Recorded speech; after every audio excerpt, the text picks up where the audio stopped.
Welcome to Successful Visitor Orientations. I'm James Muir, author of The Perfect Close, and this video is to highlight some of the most important elements when it comes to having successful visitor orientations.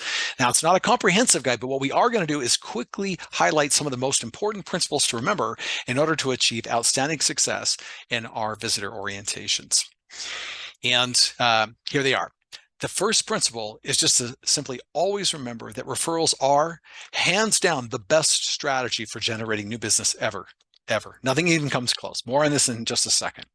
The second principle to remember is that visitors are already investing in lead generation in some way. The real question is that the best way, right? And could they achieve greater success by leveraging even better strategies?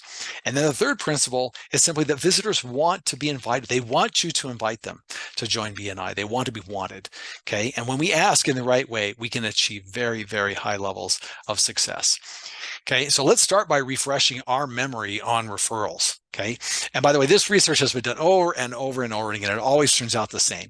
Okay, but according to a very recent survey across all industries, referrals are by far the most effective strategy for lead generation and new business generation. Okay, in this survey, referrals were 3 to 22 times more effective than every other strategy in this survey.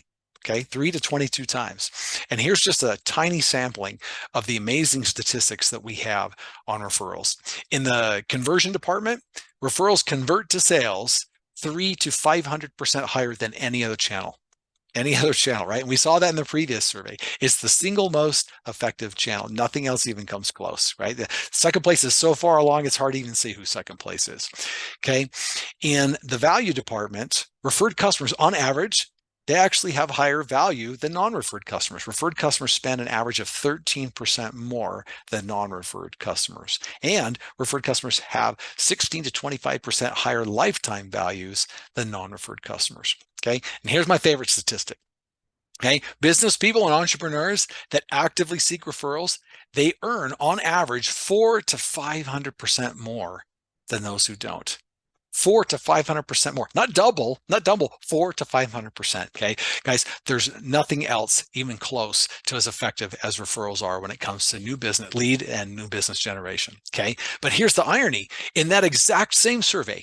Okay, when they asked those exact same businesses what they're actually spending and investing their time and money on, unbelievably, the number one most effective lead generation strategy, according to them, okay, referrals, isn't even on the list. It's not even on the list. Isn't that crazy? And guys, that's our visitors, right? They're spending a lot of time and money on subpar marketing methods. And if you ask me why I think that is, it's they know that referrals are the best strategy. They just don't know how to become intentional about getting them. Okay. And that's where BNI comes in. We can help them with that. Okay. So if we really care about them, what do? We show them how they can get the best return on their time and money in terms of generating new business. And that is a key point. If we genuinely want to serve them, right? If we authentically and really care, what do? We show them how they can get the best return on their precious time and money. That's serving, right? Okay. And that is key principle number one. Referrals are the best strategy for generating new business, period. Nothing else comes close. So when we're recommending that they leverage referrals to generate more new business by getting involved with BNI, we're literally recommending the best possible strategy that will get them the best possible return for their time and money. Okay. Now, next principle. Let me ask you a question. Do you think it's possible that some of our visitors might be struggling with generating new business? Do you think that's maybe why they're there with us in front of us right now? Okay, here's what the data says.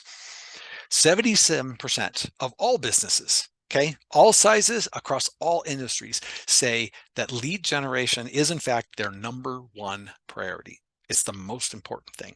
Okay, that's according to the IT Service Marketing Association. So when we're talking to our visitors, we can be 100% comfortable knowing that generating leads and new business is absolutely a top priority for our visitors. It will either be their number one priority or their number two priority. That's what the data shows. Okay. And the key principle here to remember is that our visitors are already investing in lead generation in some way. Okay, they could be pouring tons of money into advertising, or they could even just be surviving by word of mouth. But regardless of which channels they're using now, most of that is going to be suboptimal. And that's just because other channels do not convert to sales as well as referrals do. That's what we saw earlier, right? That's what the data shows. Now, never criticize any of the other channels that the visitor might be using. Okay, don't do that. Instead, what we're going to do is we're just going to help them discover how they can leverage the full potential of referrals by sharing our experience with them. Okay, all right. So the key takeaway here is this: new business and lead generation is very likely their top priority. They're already investing time and money to accomplish that, and they've taken the time and effort to attend a BNI meeting. Okay, guys, they want it to work out. And so by the time they hit visitor orientation, they're already very, very primed to take steps to improve things. They want a coach to help them take next steps. And that brings us to the visitor orientation meeting itself. And there's a number of things that go into a good visitor orientation. But the guiding principle here is to simply ask yourself, hey, if this was, this was my first visitor orientation, what kind of experience would I like, right? And then just make it that way. A really common pitfall that people make when having meetings like this is they tend to talk about how things work, the process, rather than the results, okay? And process is important, but what the data shows is that at this stage, the customers are most keenly interested in knowing the results they're going to get by getting involved, and second, exactly how those results are going to come. That's what they want to know, right? What kind of results am I going to get and how am I going to get them? Okay. And they want answers to those questions, and really in that order. So when we get to our visitor orientation meeting, we want to share our own personal experiences about the results that we've achieved by being with BNI. Okay. And then we're going to tell them the story of how it happened. Okay, and that why we do that is because that answers the second question. It starts to give them some context around how it is that they're going to be getting referrals. Okay, so this is just basically going to be your personal version of something like, when I first joined this chapter, I was exclusively advertising on Facebook and I wasn't getting very good results. And then once I started learning how to educate people in the chapter about how to talk about my business, I was getting referrals every week. Okay, you're going to have some version of that. And you don't have to share all of your stories during the orientation meeting. You can do that as part of some of the follow-up that you do. That your visitors will never tire of listening to result stories, I promise you. Okay, but once we see that there's interest, that's the time when it's time to explain the mechanics to them of how it works. Okay, we don't need to do that until we see there's interest. No interest, no mechanics. Okay, or said another way, we don't need to really, they don't need to know all the commitment side of things until they've really bought into the benefit side. Hopefully that's making sense. All right, so how do we invite them to take next steps? Well, the answer to that is you're going to use the suggestion model of the perfect close. Okay, and that formula is very simple. It looks just like this. We say something like, other visitors at this stage tend to do X. Does it make sense for us to do X?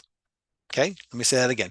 Other visitors at this stage tend to do X. Does it make sense for us to do X? So let's just say we're kicking off our meeting and they're not all warmed up yet, and we might want to ask for permission, to share more. So we might say something like this. We might say, most folks at this stage want to get a sense of what kind of benefit they're going to get if they get involved.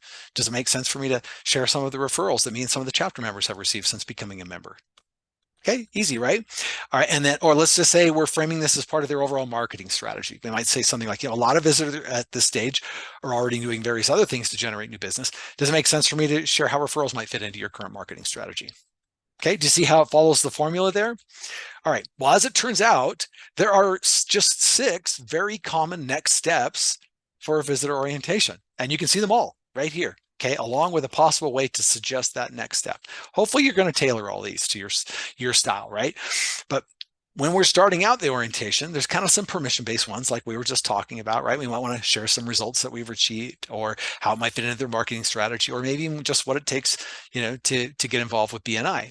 Then towards the end of the orientation, there's going to be more things, things like, hey, do you want me to send you a BNI application via email? Okay, or schedule a time to receive or to give a introduction to somebody else, or attend another BNI meeting. Okay, all these are advances. They keep momentum happening with our visitor. Okay, and so an advance is the thing that you want the customer to do at the end of our meeting. And you've got examples here on how to do every single one of them right here. Okay, all right. So I want to zoom in on a couple of these just with you right now. So let's just say we've had some discussion. and you can clearly see that they're already excited, well, then we might just say, most folks at this stage want to apply. Does it make sense for me to get you a link to get started? Okay, see how easy that is? Or let's just say we're transitioning from sharing results and they want to get into the details of how it all works. I might say, a lot of times visitors at this stage are pretty excited about what they've seen and they want to know what it takes to get involved. Does it make sense for me to share with you how it works? Okay, same formula that we're following here. Now, let's say they're not quite ready for an application. Well, there's other things that we could suggest that will keep the ball moving, right? And so instead of ending it, it will give us a little momentum. So even after the meeting, we're still progressing with these guys. Okay. And so an example that might be, hey, I saw that you and Jenny really hit it off, and it seems like you have some, mutual prospects. Does it make sense to schedule some time with Jenny so you can share prospects? Okay, again, same formula, right? Or if coming to another meeting is the best option, we might say, a lot of visitors say it really clicks for them during the second visit. Does it make sense to schedule you for the one that we have coming up on? And then it's whatever the date is. Okay, but now you have examples for all 6 of the most common scenarios. And so make up some of your own, right? You can see the formula in every one of these. It's very easy. Other visitors at this stage tend to do X. Does it make sense for us to do X? That's asking for next steps. All right, and that wraps up key principle number 3, which is that visitors want a coach to help them take the next step. Okay, lead generation's top priority. They're already investing time and money to accomplish that, and they've taken the effort to come to a meeting. They really do want it to work out. They want you to coach them. And when we ask for next steps, that is, in a way that's zero pressure and completely non-confrontational, they will say yes to you. And before we wrap up, I just want to mention a couple of things that we want to avoid, right? Mostly to keep your meetings from going too long. And the first is you want to start out, avoid starting out with, hey, do you have any questions? Okay, because what can happen is that can often get us off into the weeds. It derails the meeting. And guys, this isn't our first rodeo. We know what they want to know. Okay. And so instead, just use one of the permission-based questions that you learned earlier to direct the focus to the areas that are going to keep our meeting nice and tight. Second, it's really easy to get distracted and start branching off and going down other rabbit holes. Okay. And so just stay focused on the purpose of the orientation. And then last, a really good orientation really doesn't last more than 8 to 10 minutes. And they just sat through a 90-minute meeting and they probably want to network with some of the people that they just met. And we want that too, right? We want a referral to happen while they're here. So stay focused. Remember to keep the meeting on track and give them some time to network with the other folks. And then lastly, I just want to remind you that selling is serving, and we serve entrepreneurs, and entrepreneurs are a massive force for positive change around the world. That's what the data shows, okay? But what the data also shows is that on the whole, they just aren't very good at generating new business, okay? They need our help in order to lighten their load. And so we can help them with that. 85% of all decision making is emotional. So just remember that guiding principle that we talked about earlier, and that is what kind of experience would you like to have? And then make that the kind of experience that you're giving them. So until next time, remember that selling is serving.